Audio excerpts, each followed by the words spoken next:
The following presentation is for informational purposes only and is not intended to diagnose, treat, or cure your condition, or to be a substitute for advice from your physician or other healthcare professional.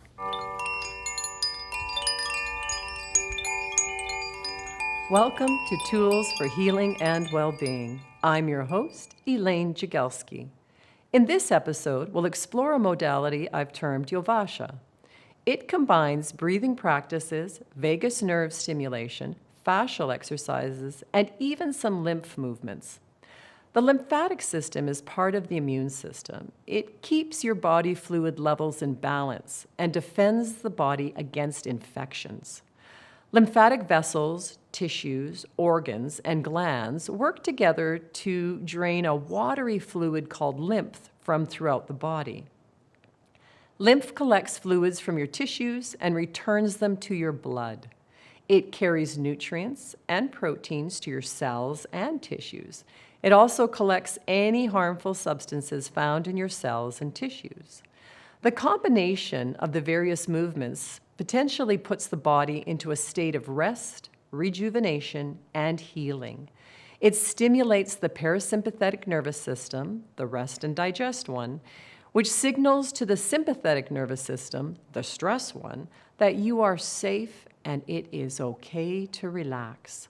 For a full list of benefits of this practice, I would suggest viewing Breathing into Wholeness, Vagal Tone, and Fascial Fun.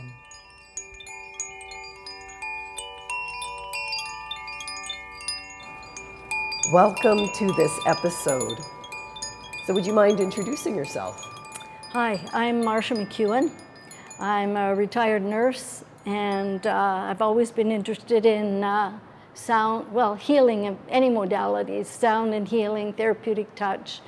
And so this Yovasha has me just fascinated. I'm anxious to learn more about it. Wonderful, wonderful. And you're currently in Lethbridge, right? Correct. Okay, wonderful.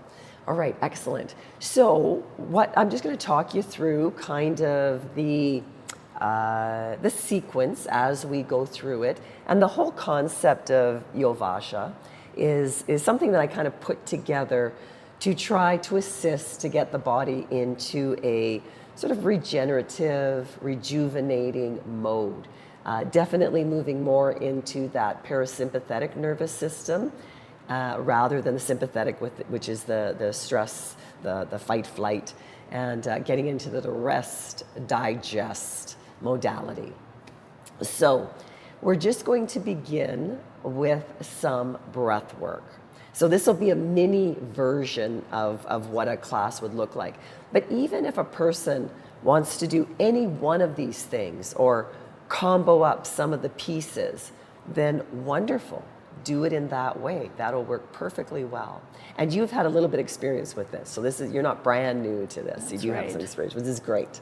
All right. And because you're a believer, you've seen the benefits, yes? Okay. I have. And maybe we'll talk about that a little bit toward the end then. Okay. Excellent. So we're just, like I said, we're going to start with some breath work as best as you can.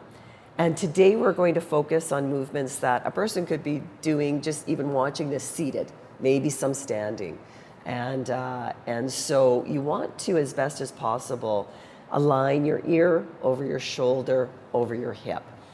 And if a person's not 100% sure as far as, well, what does that actually look like, just do the best that you can, right? So you just want to feel very tall, very lengthened, so that your lungs have lots of room to expand into. And so we're just going to begin with about a 4-count breath in and a 4-count breath out. So it's going to be something like, so get ready for an inhalation.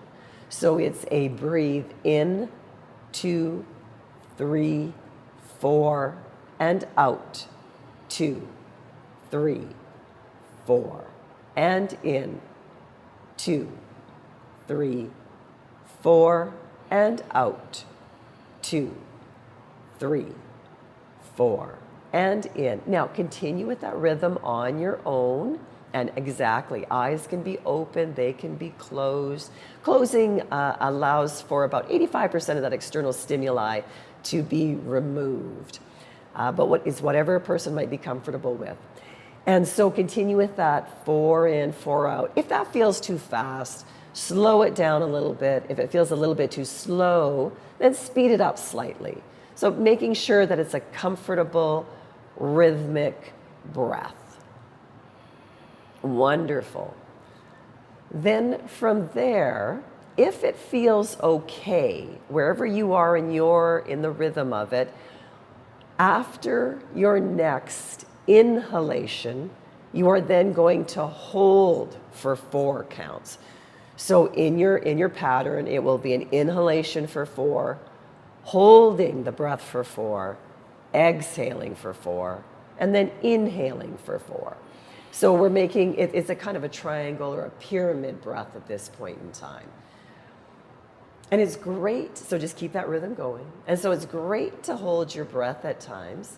It actually helps with the cardiovascular system. There's lots of benefits, unless, of course, it creates any kind of discomfort within the body, within the breathing pattern. Then feel free to go with the inhalations and the exhalations. If that feels okay, then feel free to add on again. So it'll be a 4 count inhalation, 4 count hold, 4 count exhalation, 4 count hold. So now we're doing a box breath. So we've got a 4 in, 4 hold, 4 exhale, 4 hold. And again, if that extra hold creates any kind of discomfort, then don't do that. Either stick with the pyramid breath or just the inhalation and the exhalation. So just do whatever works best. One more add-on. And again, this is an option. If you like, you can begin on whenever you're doing your inhalation, begin to lift your chin or move the neck into a hyperextension, and then hold the chin lifted on the hold. Then when you exhale, you're going to drop your chin to your chest and then hold during the breath hold. And then again, when you inhale, you're going to lift the chin, hold, and when you exhale, then you will drop the chin and hold. And so just try that a few times. And again, work with whatever works for your neck. If there's any major discomfort or even minor discomfort, then either keep the flexion and extension, the lifting and the lowering of the chin minimized, or cut it out completely.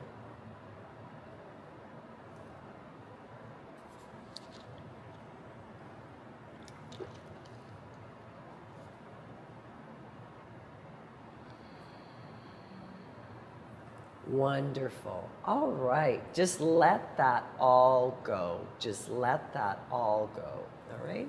And then just bring your focus, your awareness back. Wonderful. Okay. So even after the breath, how does that feel? Feels good. Excellent. It's relaxing. Nice. Okay. Good, good, good. Well done. Your body's responding well. So that's excellent. We're going to move into a little bit of just some lymphatic drainage movements. Right, our lymph nodes are one of the areas where we have lymph fluid in those areas, and there's toxins that can build up. And so one of the ways to help those toxins move through and be eliminated is to do certain kinds of movements. And so one of the types of movements to help with the ones around the ears or in this section is just to take your fingers and just kind of grab on, and then just move your ears around. So twist and turn and circle, and it can be in different directions with each ear, and just moving them around, just kind the whole of, it ear can be circular. or just the lobes? Right into Just the the right lobes. into the Right into the the canal. the depression in the lobes. So. Okay. So in the cartilage part, just get right in there and move it all around. Now you don't want to feel any pain, but you will feel movement. You'll be moving those ears around a little bit. Yeah, pull them back, pull them down, kind of pull them out a little bit, up and down. All of that, yeah, great. And then maybe a few movements where one finger is just in front of the ear, and then just a little bit of tracing, maybe behind, in front, just a little bit of pressure, just a little bit of pressure as you move down, assisting with any drainage that might occur. Great for the eustachian tubes, so as well. Good, good, good. So just front and back, just kind of moving things around. Excellent. Okay, great. All right, just let that go. Now, to get to some of the lymph nodes in the neck and sort of the chest area, we're just going to do shoulder shrugs. So you're just going to do quick up and down shrugging. Okay, so you're just doing those shoulder shrugs. Good. Yep. So just up and down, up and down. Good. And then just let that go. And then to get to the ones in the armpits, moving into sort of a chicken arm position or as if you had wings. And then you're just going to flap your wings. Okay? I know some of these feels like kind of silly and kind goofy. of fun. Yeah, but you're just sort of pumping, right? Okay. You're just creating pumps Yeah. for the movement of that fluid. Good. Yeah, yeah. Now, to get to some of in the abdominal region, you're going to do compressions. So as best as you can, you're going to engage what's called your transverse abdominis muscle, and you're just going to pull your navel back towards your spine and then let it go, right? So you're just pulling in, pulling out, in and out, in and out. Excellent. Yeah, and if you're not used to doing this, sometimes it might be difficult for a person to go, what? How do I do that? Just the best that you can. And maybe initially the person could even use their hands a little bit to go, okay, how do I make this happen? Excellent. Good, good, good. And then, so now we're going to do, and often this works quite well if you're seated, like if you're actually sitting on the ground, but we're on a chair. So we're going to do the best that we can. Your feet come together, kind of like a butterfly position. And we're just going to flap. We're just going to flap. Okay? You're just going to flap the knees in and out, in and out, in and out, just as best you can. Yep. Yeah, and rearrange on the chair as much as you need to. Excellent. All right, let that go. And then to get to the ones in the lower legs and the calf area, we are going to stand. And a person can hang on to something if they need to, or we can use these if required. So you might have it there just in case. And then come up on your toes and down. Because we're not really worrying about working the calf muscles. We're just working on creating a pump. So it's just up on the toes and down, up on the toes and down. Yeah, just a few of those. Maybe one more time. Excellent. All right. And we'll go back to a seated position. Wonderful. Now, we'll move into a few vagus nerve stimulation exercises as part of this. And again, make sure you're comfortable in your seated position as best you can be. And so we're going to begin with a seated half salamander. And so what this one looks like is, I'll talk you through the different sort of parts of it. And so you're going to begin by taking your eyes, so I'll talk you through because your eyes might not be looking at me and depending on the direction we're in. So you're going to take your eyes over to the right. So your eyeballs are going to go as far right. Your head's not going to move yet, but your eyeballs are going to go as far right as you can.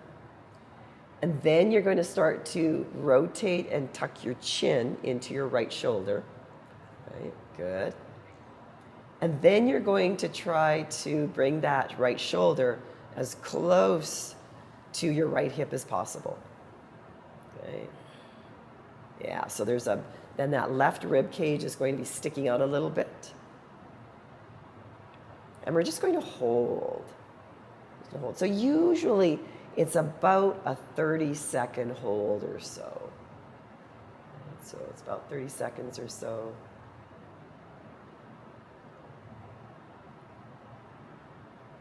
Good, yeah, looks good. And then reset, come back to center, just reset that. Good, you got it. All right, now we're gonna do the other side. So this time, you're going to look to the left. So you're going to take, but not your head, just your eyeballs are gonna go over to the left, Then you're going to begin to take that chin, kind of aiming it towards that left shoulder, and then let the neck bend a little bit. Then try to bring that shoulder toward the hip. So the head's rotated, eyes are well over to the left. Yep.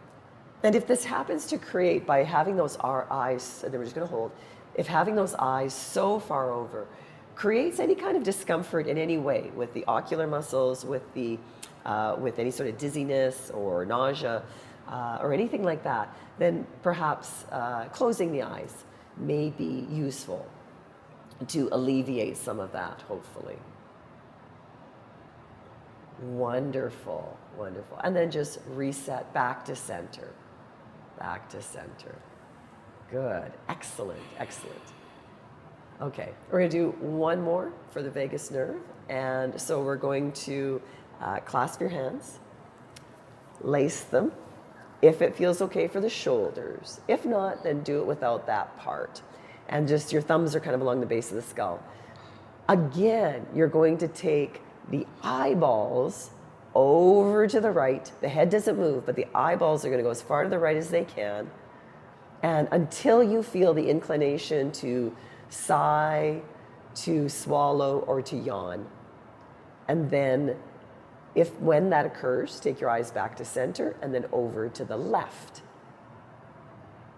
until the same inclination occurs. Right? So you've got your eyeballs as far as you can to one side until you feel the urge to swallow, to sigh, to yawn. And then if that doesn't seem to be happening after a while, then just shift over the eyeballs to the other side.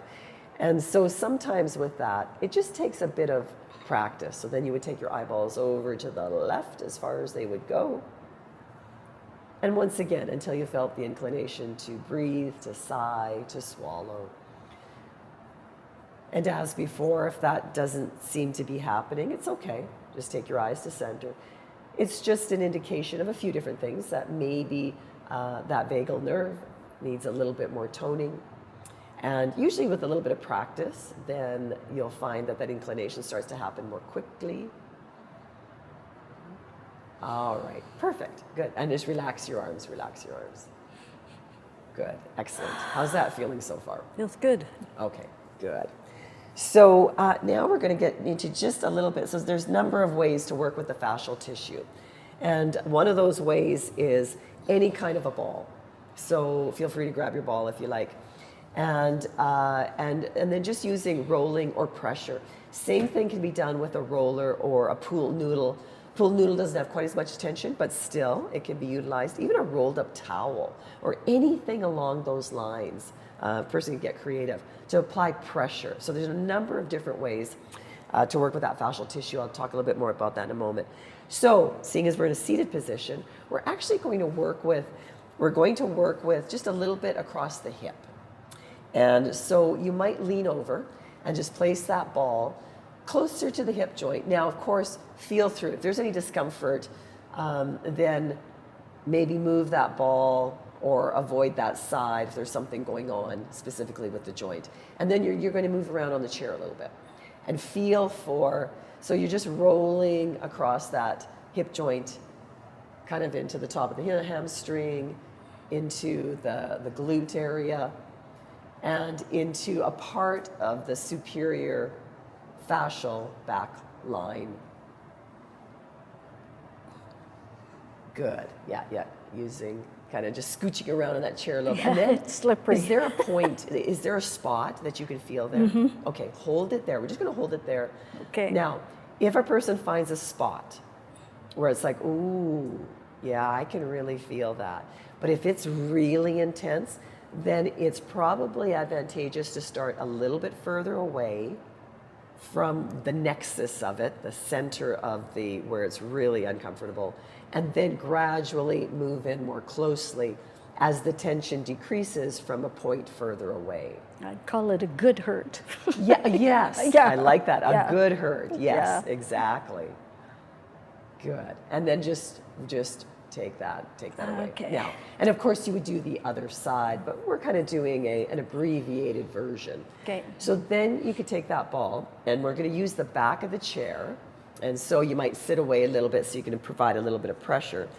And then just wherever is available, so somewhere in the mid-back, and just pick one side for now, or you might kind of roll across both sides. It might be a limited area. You might kind of go up and down a bit, side to side. And yeah, oh, I love the face. That means there's stuff. There's stuff there's happening. Stuff going on. And so just moving it. And a person could do this standing up against a wall, lying down, of course. That'll work as well. That'll work too. Good, good, good, good. And then again, is there a spot? Did you find, like, there might be a number. Is there one that is like, and then just hold, just apply a little bit of pressure. Good, and just hold it. And as for the type of ball, I mean, it can be anything. It can be a golf ball. It can be a lacrosse ball. It can be a tennis ball. It can be whatever kind of ball has some level of pressure. So whatever's available for a person, or anything that's kind of rounded, will work as well. Okay, and then just release that. Wonderful. Feels good. Let's set those off to the side. We're going to stand and move into some standing fascial movements. And so to begin with, and you can do this bare feet, you can do this with socks on, you could even do this with shoes potentially. And so one of the movements we're going to begin with is we're going to step forward. This forward leg is going to stay straight, all right? And then very slowly, you're going to allow your back, you're going to bend at the hips, and your spine gets to flex. This knee stays straight though. Both knees straight? No, the front knee. Just the front The back knee can be fairly straight, but it can bend a bit. As long as that front knee stays straight, then we're good. Right? Okay, great. And then slowly come up. Now I might have to step forward just slightly on my mat. Then you're going to step back with that leg. So step back, good. Again, back leg stays straight. So your right leg is going to stay straight. And now we're going to open up. We're going to hyperextend. And if it feels okay for the shoulders and arms, we're going to lift. If that hyperextension doesn't feel good, then just go to extension, where you feel like you're aligned. Okay, that ear over shoulder over hip. But if there's any hyperextension available that feels all right, then give that a go. So then you're going to come forward again. If it feels okay with the hands, and if there's any blood pressure issues, only come down as far as you can, right? And then step back. Now you might do an inhalation here, and then step forward and exhale. Good. And eventually, a person could even do things like they add a little bit of speed and a little bit of velocity, okay, where they're kind of almost recoiling a little bit. And a person can always hang on to a chair, hang on to this, anything that might be available if the balance is off, if there's a bit of wobble. But you got it. Leg is straight, back is flexing, and then hyperextending. Good. And then just recenter. It's good for balance. Yeah, you get to challenge the Yeah. balance as well. But like I said, a person can always hang on to something also, right? Wonderful. Good. So let's just do a couple on the other side. We probably won't match it as far as numbers, but just to kind of do a few on the other side. So step forward again. Whoopsie, knee is straight. And again, if the arms feel okay coming down, come down to whatever extent the person can, and then stepping back and opening up. Nice. And stepping forward. Good. Continue to do that at your own rate. Keep that moving leg straight. Yep, so when you step back, it's straight, and when you step forward, that knee is straight. And so when you're forward like that, that is working the back superficial fascial line, which starts at your big toe, works its way up the back of your body, and ends at your forehead. And when you are lifting up, that's working the front superficial fascial line, which again starts at the toe, ends at the head. Excellent. Good. Okay, let's reset. Okay. Let's go wide. We're going to work some lateral fascial lines. We're not going to get to all the lines. There's 12 different ones, but we're going to get to a few of them. And so with this one, you're going to drop just drop your hip. Drop one hip, because we're going to do both sides, so it doesn't matter. Just drop one hip. Good. And push this other hip out. Then you're going to take the other leg, and you're just going to cross it.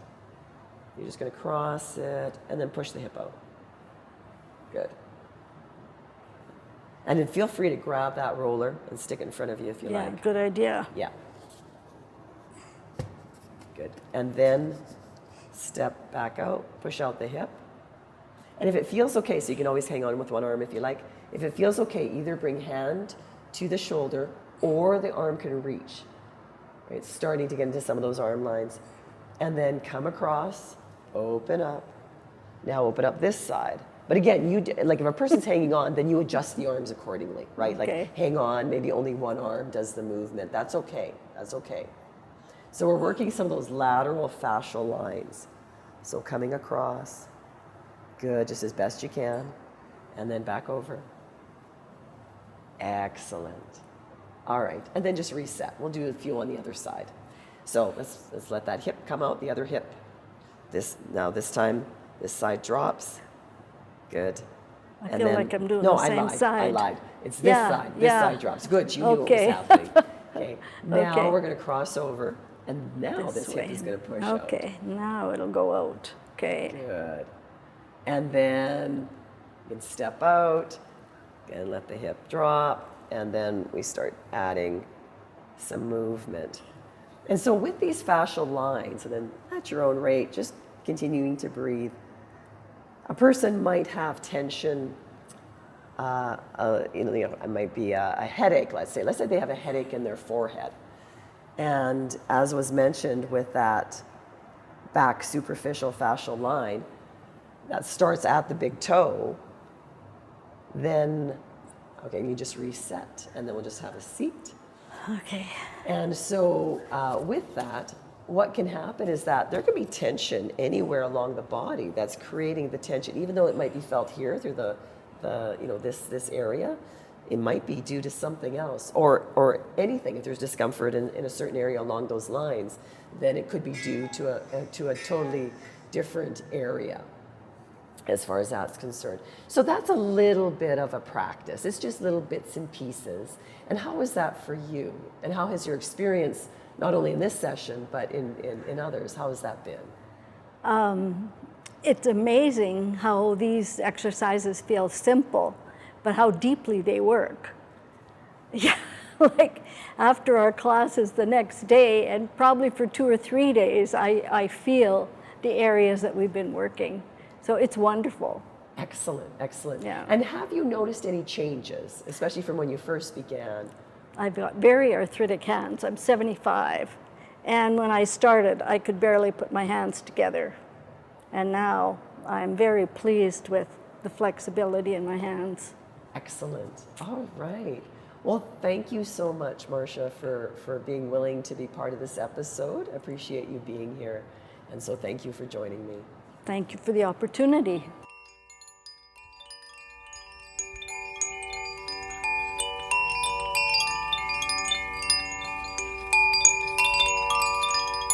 When you are first starting to combine these movements, you can either follow along with the demonstration or just choose one exercise from each category of breath work, vagal toning, and fascial exercises, with the possibility of adding a lymph drainage movement as well. The whole practice can be done without any equipment in the comfort of your own home. It isn't an all or nothing approach that is required to potentially experience benefits.